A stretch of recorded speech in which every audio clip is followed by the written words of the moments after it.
Hello and welcome back to Pitch Perfect, HaytersTV's women's football show.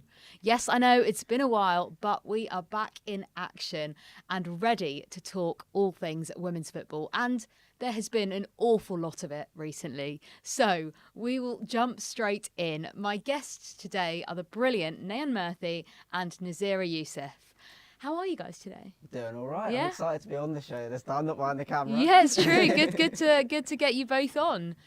Well, there's only one place to start. I've got the tote bag, and what a weekend. Well, what a week, I should say it was, of Women's Champions Cup action. Of course, it was the inaugural competition, the first time FIFA were hosting this contest. It was a real first in the sense that these clubs from different continents don't really get the opportunity to play against each other in women's football. So it's a real milestone, a landmark moment. And of course, Arsenal came out on top. Of course. Yesterday. I say of course, yeah. I mean, it wasn't an easy one, was it? It wasn't an easy one. They seem to be really making history, though. That, incredible Champions League win, that is what got them into this competition. But then a really convincing win midweek against Moroccan side Asfar. Yeah. And then yesterday, what a game. They beat Corinthians. Nayan, what did you make of the game? I thought it was brilliant. I was really happy that it went to extra time. I thought when it was getting to the end, Arsenal really should have scored more. They were peppering the goal. Shout out to the goalkeeper, though. The Corinthians keeper was on fire. Made a lot of saves. And I just think that Arsenal so desperately looked like they were going to score a goal, and the fact that they didn't meant they were going to score. They were going to equalise, weren't they? And they got the penalty at the end, and it was just so good seeing it last longer and seeing obviously it's the inaugural event, so it's nice to seeing the fans getting to see more action, more players play. I thought it was brilliant. Testing yourself against the best around the world, I think it's really great to be part of this tournament and to put our stamp on it, winning the first one, important for Arsenal Football Club. Yeah, no, it feels so good. I think this team that we have, it's special, and to be able to do this and write our names in the history books. It's such a nice feeling, and to lift another trophy for the club as well. Well, we've got to talk about the fans, the Corinthians fans. Corinthians fans were insane. They were wild, weren't they? Absolutely wild, yes. So I was there on Wednesday for the semi-finals, and that was at the G-Tech Brentford Stadium. And, I mean, even then, for that semi-final where they beat Gotham, which was incredible, the fans were amazing, really amazing. It was so funny. There was this sort of this group of primary school kids who just had ended up getting tickets right next to the Corinthians Ultras and were basically Corinthians Ultras for the 90 minutes. It was honestly amazing. Yeah, joining in with the jumping side to side. Truly, truly spectacular. But for me, that was what this competition was really all about, meeting new teams, new sets of fans, something that we don't normally see. Nazira, how good was that atmosphere as well? Yeah, it was really good. Even through social media as well, with this competition, it's good to raise awareness for these type of teams and players. You must have met these Corinthians managers, the players for the first time as well. How was it interviewing the manager and the player? Yeah, it's a good question. It was obviously players we're not so familiar with. Not all of them speak English. Exactly. It's not really something we're used to. So we're kind of asking which players speak English, and then also could we get translators? Of course, with Gotham, more of them do speak English because they're based in the States. So it was nice to interview Lioness, Jess Carter, because haven't spoken to her since the Euros.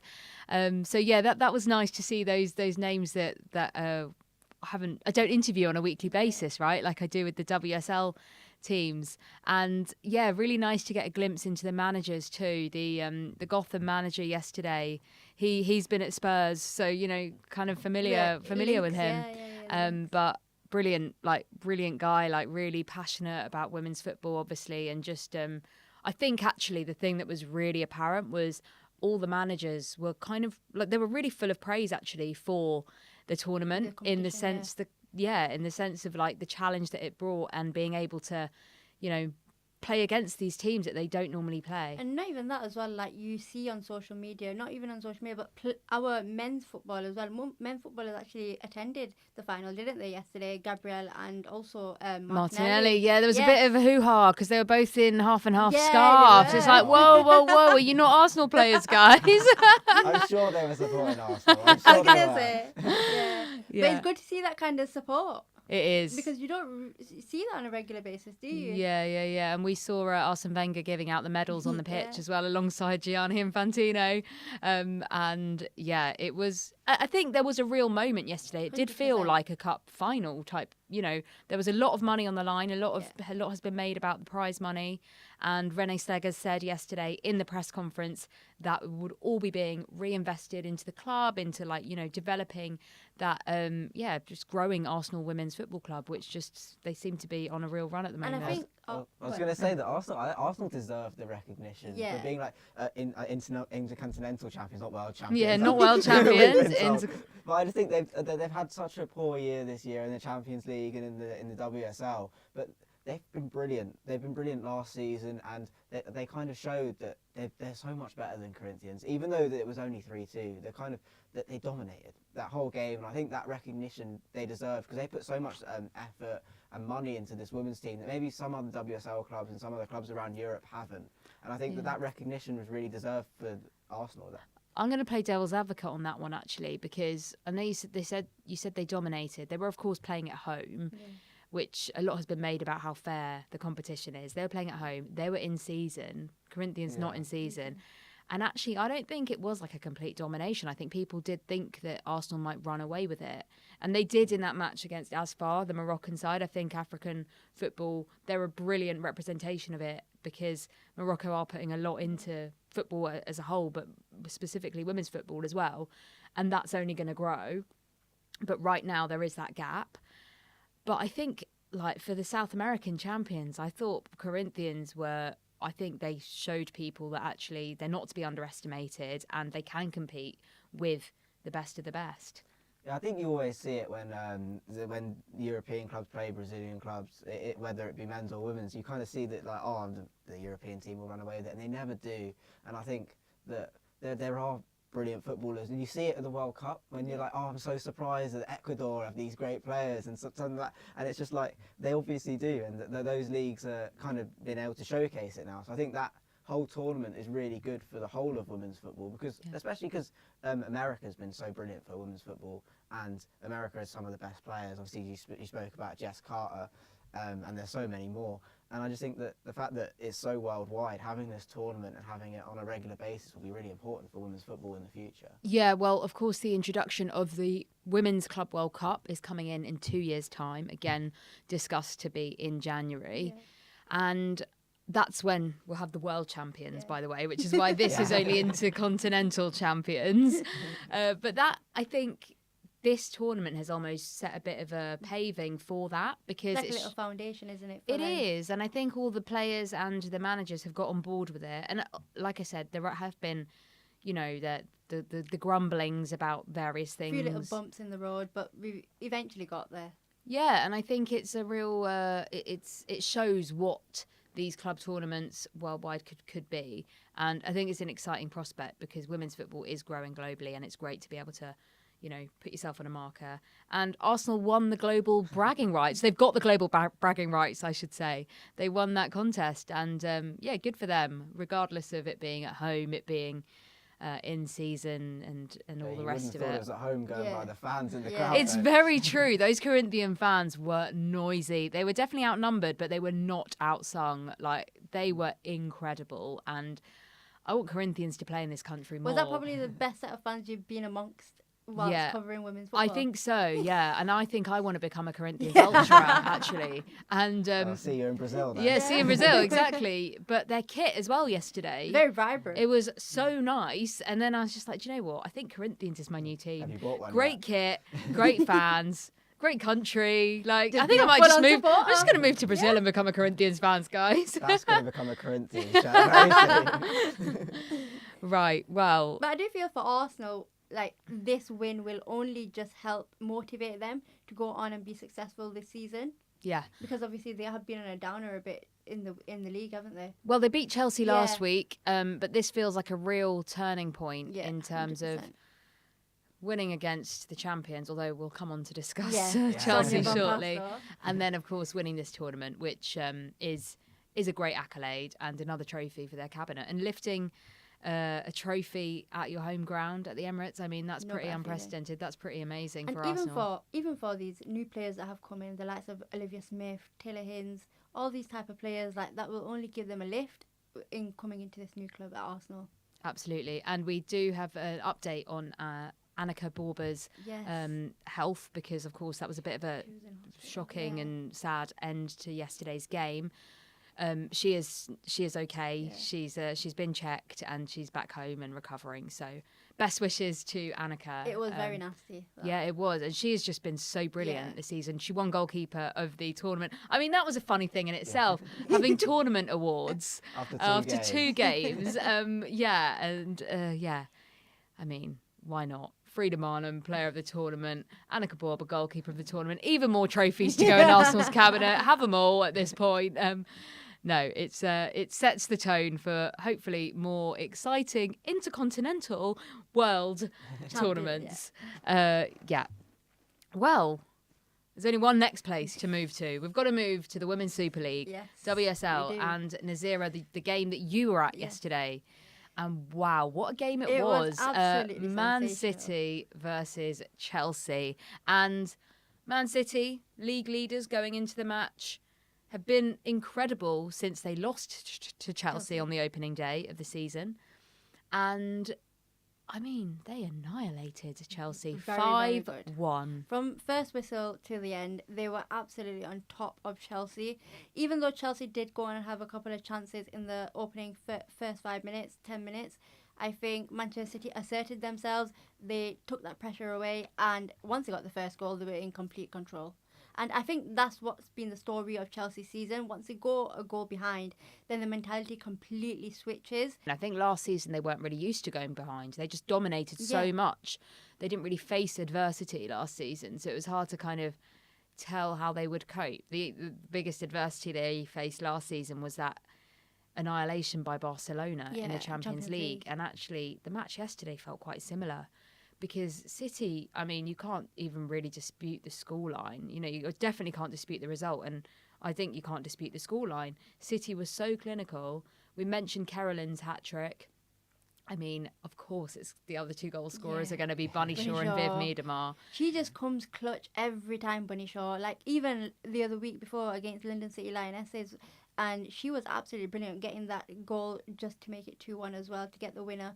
She's one of them players that always pops up when City need her the most. And I think that's a thing that's been missing from Man City in the last few seasons, the injuries. And when they miss those players, I mean, with a full-strength side, with, you know, fit Bunny Shaw, fit Viv Miedemar, fit Lauren Hemp, fit Alex Greenwood, all of these players who were out for big chunks of last season, and Mary Fowler as well, who's now great to see her back on the pitch. But those massive players who actually, when they're all fit, you look at that squad and you go, Make of a course massive City difference. are going to win everything, make a because massive look at difference. that.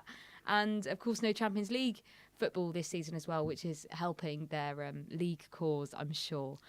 Yeah, I think that's just the biggest difference between City and Arsenal this year. Is City have had their players back and Arsenal haven't. Obviously, Williamson's been out for pretty much the whole season, and I think City having their full strength squad is only beneficial because they've spent a lot of money on these players and they've got real quality players that should be going for the title. And last year you'd see that they weren't even close, and Chelsea ran away with it, didn't lose a game. But this year, since that first day of the season where City and Chelsea were it was a pretty even game, Chelsea kind of just ran away with it at the end. But now you're seeing it now, City have got all their players back and they're going from strength to strength at the moment, and I just don't see anyone catching them. Yeah. I think that's what City could end up doing as well, you know. I think they could go run away with it because they are. They already 11, have. Yeah, They're they're 11 already points 11 clear. points clear, basically.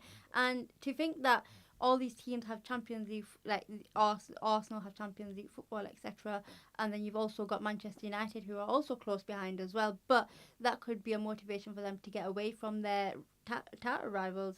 And they are also neighbours as well. Yeah, Chelsea haven't been this far away from the top of the table since 2018, 12 points, which is an insanely long time. Just proves how good they've been, but also how good Manchester City are at the moment, how much better they are than Chelsea. And it's kind of, I wouldn't say it's all falling apart but at Chelsea, but those 2 losses are just, you can't lose to both your title rivals in a week. You can't. I read that this is a fact by Tom Gary. Yeah. He said that Aggie Beever-Jones was 11 years old when Chelsea last lost back-to-back league games. That's insane. Yeah, so that just gives you an idea of just how dominant Chelsea have been for so long. And if they do slip up, they bring it back pretty quickly. Yeah. And of course, this is the hardest back-to-back games you can have Yeah. in Arsenal and Man City.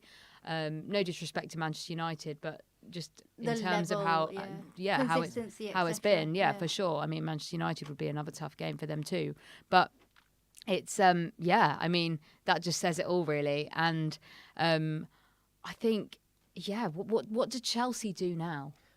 But they strengthened in the summer. Like, you can't. No one said they didn't. There's an injection of money. They bought Alyssa Thompson, and you just think, well, what more can you do? You can't just keep buying players. But maybe. But they haven't bought anyone this window, which I think true. has been criticism. Yeah.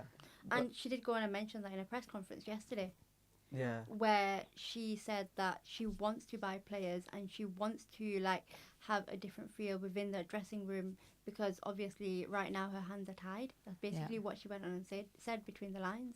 Yeah, exactly that. And actually, something else she was asked about in her press conference yesterday was whether her job might be on the line. You've achieved so much at Chelsea that results have taken a turn, and you know how this game works. So how confident are you that you'll be in charge next Sunday against Tottenham? Really confident in terms of I'm someone really honest. I think, in the club, if people think I'm not the right person to stay for this job, I'll be happy to go if they think that's the right thing.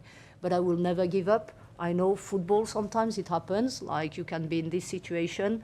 I will always fight. But again, like the institution in Chelsea is a lot more important than myself. Really interesting there from Sonia Bonpastor, already being asked if her job is on the line. She completed a domestic treble with Chelsea last season. I mean, it's a bit early, right? Yeah. Because from where I'm looking at it, if the Champions League campaign goes deeper, then people don't mind about the league, or Chelsea fans don't mind about the league. I think, like, as a journalist, we've all been in press conferences. It is so difficult to kind of come up with questions, especially on the fly after matches. But I just think it's really early to be asking about someone's future when they've done so well last season. And it's not all bad. They're still in the top 3. They're still in a very good chance of qualifying for the Champions League next year. And every club goes through a blip. But you think that I can't imagine that the Chelsea hierarchy are thinking, let's get rid of Bonpastor right now. They might be thinking of getting rid of a few of the players and changing up the team, but I just can't think that Bonpastor's job is under threat at the moment. Yeah. She did look like a calm figure yesterday. Although they went on to lose 5-1 yesterday, I do think that she has it under control. I don't think there are panic stations just yet.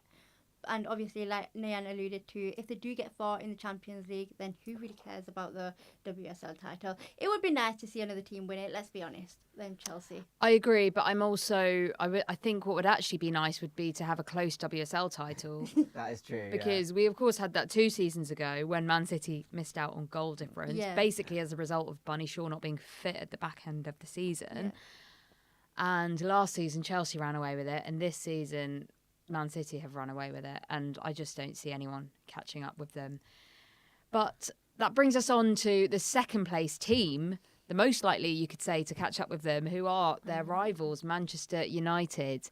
Now, Manchester United are having a fairly good season, I'd say, but there always seems to be up and down. They don't seem to be getting the credit they deserve. I was going to say fairly good's harsh. I think they're having a really good season. Yeah. No, that's totally fair. I'm not going to dispute that. I mean, they're not even really in the conversation when people start the season talking about the usual top 3, and they kind of keep proving the doubters wrong. I think they're in the final of a competition. They're very good chance of silverware again for the first time in 2 years. And also, to be in the top 2 of the WSL when teams like Manchester City and Chelsea and Arsenal can spend so much money on these new players, obviously Olivia Smith, Alyssa Thompson have come in for these massive fees, and Manchester United haven't really matched it as much. And I just think that the fact that Mark Skinner's taken this Manchester United team and competing with Arsenal and Chelsea, and not quite competing with Manchester City yet, but getting there, it just shows how good they've been. Well, talking of transfers, I think they've actually had a really successful transfer window this January. They've signed 3 big players in Leah Schuller, Ellen Wangerheim and Hannah Lundqvist, who have all made an impact on various different games since they've come in. And I think that's a really key difference with Man United. They're bringing in players who are actually, starters, or if they're not starters, they're being used. They're not just squad players. And I think the same can be said for the summer. Jess Park, Fridolina Rolfo, they have been a huge part of Man United's success this season. And I think it's that they're doing something right for sure, because like we say, they're sitting second in the WSL. They've got an exciting Champions League clash against Atletico Madrid. I'm actually going to that away day next week. I'm very excited. I'm going to Madrid for that. Are you going to be a PSG ultra? Yeah, I'm going to be an ultra. I'm actually just going as a fan, not as a journalist. So yeah, there you go. Watch me on TV with my watching you in the stands. Yeah, exactly. Yeah, I'm sure you'll find your way in the mix zone. Yeah, can't keep me away from a mic. Oh, exactly. Yeah. Well, they beat Liverpool at the weekend, 3-1. It was a convincing win in the end. It was a bit shaky at times, but again, it showed quite a lot of depth from them that they were able to come out with that win, Nazira. Yeah, and I think with Manchester United, obviously the incentive is Liverpool, Manchester United, like it is for the men's. You have that extra motivation to go on and beat them, don't you? And I think for Manchester United right now, with their consistency, there was only going to be one winner, let's be honest. Even though Liverpool did go on and get that win against Tottenham, 2-0 the weekend before, I just think that Liverpool right now, they're just lacking quite a lot of confidence. So I was not surprised when I saw that Manchester United went on to win that game, even though Liverpool did go on and equalise just before the half-time break.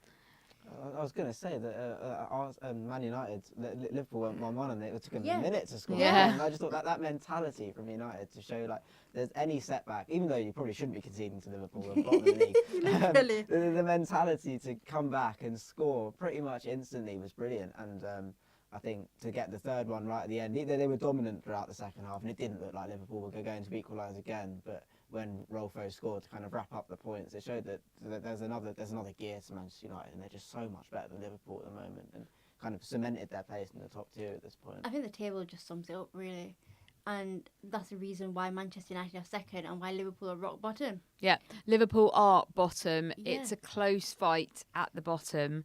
West Ham played Spurs this weekend and Spurs got a comeback win. It was pretty impressive, I thought. They lost to Liverpool last week and there was a lot of eyebrows raised. Bottom of the table, Liverpool. Spurs have been outperforming this season, and actually they showed a lot of character in that comeback, Nayan. Definitely, it was pretty nervy at the start. It only took 12 minutes for West Ham to score, and that Liverpool game was their first loss since November. So I just think, I especially when I saw that they conceded, I thought, oh no, this could be really bad. This could kind of start a rut. But kind of in the second half, they came back and they were brilliant. And they just showed that, like, under Martin Ho, this is a completely different Tottenham side. This is a Tottenham side that, like you're saying with Manchester United, they're not a team that you put with the Arsenal, Chelsea, and Manchester City crowd, but they're working their way in, and especially compared to their season last year, they're kind of working their way back, and that mentality that they showed. Obviously, Vinberg and Holt got the goals, but actually Beth England was probably the best player on the pitch, and she kind of spearheaded this comeback with brilliant performance. She kind of dragged them back. And I just thought they were brilliant. Yeah, it's uncharted territory for them, really. They're on the same number of points as Arsenal. And granted, Arsenal have a game in hand and a much better goal difference. But Spurs fans will be absolutely delighted with that and the changes that they've seen since Martin Ho's come in. And they've had a decent transfer window too.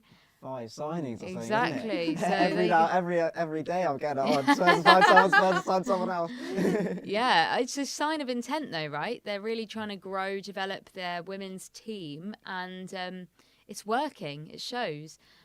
So, like we say, it's just about that consistency and doing it over a prolonged period now. I think obviously you talked about the signings and that the club are putting a lot of effort into the women's team, but I think Martin Ho is an absolute champion for this team. He's completely, I think he's taken them by the scruff of the neck and gone, this is my team and this is how I'm going to play. They're playing much more front-footed attacking football, which is what Tottenham are known about, whether it be men's or women's. This is Tottenham Hotspur, and he's playing attacking football. And it's working for them. And the players he's signing, they might not be massive names. He's signing players that he knows, and that's kind of worked in the dressing room and works on the pitch. And I just think that they've been so good this season. And as you say, they're on the same point as Arsenal. Maybe Champions League is a bit of a stretch for them at the moment, but to finish as high up as they can this season and then go again next year would probably be the best thing for Tottenham at the moment. Yeah. And the other thing is with Tottenham, like, they're not the complete article just yet. When I did go on and speak to Martin Hall just last week when Liverpool beat them, he did go on and say that this team isn't a Champions League squad yet, but hopefully with these new signings, hopefully next season that could be the next step. Maybe this season they could go on and do it, who knows, but obviously next season there is that chance where they could go on and rival the likes of Manchester City, Manchester United for the Champions League. Yeah, indeed, it is a process and a journey that Martin Ho is guiding them through. Well, the next team I want to talk about is London City. They produced a comeback win against Brighton. Another absolute worldie from Freya Godfrey. Like, I'm just becoming the Freya Godfrey Appreciation Society at this point. It was the Freya Godfrey show, wasn't it? It really was. That set up the first one. I know it's an own goal, but I still count those as assists. And then scored the winner. She's brilliant. Yeah, and there's a England squad selection coming out very soon, and she's going to be hoping that she gets back in that squad. And deservedly so, you should say. Yeah, she deservedly so. And talking of London City, they of course changed their manager over the Christmas period, which was bizarre. People weren't sure. Yeah. What do we make of that? Well, it's the first win under the new boss, which is definitely good, a good thing to happen. Yeah. But I was very surprised when they changed the manager. I don't know what they were expecting when they came up to the league, because I think there's a very obvious, as we've been talking about this whole show, there's a very obvious top three, and Man United and Tottenham have kind of crashed that. And I just don't know whether they're expecting to be another team that crashed that, or they've spent a lot of money. I think they are. They're expecting to be a disruptor team, which is why they're making these bold decisions, signing these really big names, and lots to look forward to from them. Like we say, this season they're not pushing top three, but it's that whole next season. But the thing is, what I've been really impressed with is the fact that they've come into a different league. They've not been afraid to go against these teams. Whereas when you see in when other teams get promoted to the top of the WSL, they are frightened in coming up against the likes of Manchester City, Arsenal, Man United, Liverpool, all these big teams. But they don't have that fear factor in them. Yeah. And they attack teams. And I found it really bizarre when the news came through that they'd gone and sacked their manager. I was like, wait, what? Why? But then, obviously, now they've gone on to get that first win under the belt under the new manager. Well, London City, huge disruptors, making huge signings, and that's why. They want to just be competing. Yeah. Well, the final game of the weekend, because of course the Leicester-Arsenal game was postponed due to the Women's Champions Cup. So we've got Everton versus Aston Villa. Now, Everton got their first win at Goodison Park. I mean, yay for Everton. That was a long time coming, Nayan. They left it late in the game. Yeah. They made us wait 89 minutes for the winner. And it was another brace as well. That's this whole week has been a player scoring 2 or 3 goals. I think that was nice to see. But I think Everton, again, I think they came back from behind, didn't they? And it was just, again, the really good performance, really good in front of, to be at the stadium. Again, it's wonderful to see Everton playing at a stadium and to win there, finally. It was really good. Yeah, they needed to break that spell. It's not even that. Having that win, it only gets them out that relegation. Because obviously Liverpool massive. Want to lose. You've got the likes of West Ham. Yeah, massive 3 points, isn't it? Massive You've got such a battle at the bottom between Everton, Leicester, West Ham, and Liverpool. Yeah. You feel like those teams are going to be battling right till the end. Everton have pulled away with that win. West Ham, Liverpool weren't able to get a win. It's juicy at the bottom, I'll tell you that. At the top, it may not look that interesting, but at the bottom, it definitely does look interesting. It also looks very interesting for those top 3 spots. Yeah, something that Chelsea are now battling for, which is not something we thought we would be saying, but that is credit to Man United, Arsenal, Man City, Chelsea for really... And Spurs. And Spurs, yeah. We put Spurs in that category, yeah, absolutely. Definitely. Well, before we wrap up, I just want to ask you for your moment of the week. There's been a lot. There has really been a lot. It's been a special week. I'll go first then. I just think Olivia Holt's winner. I think the Spurs, it was getting really nervy. And I think if Spurs had lost 2 games in a row, or hadn't won 2 in a row, I think they would have dropped off and possibly not been within that top 5. But the fact that they went on to beat, I know West Ham aren't great, but to beat West Ham shows that they do have the pedigree to compete with the other 4. So I think that was my moment of the week. Is that nice. a bit of Spurs bias in there? No. Never.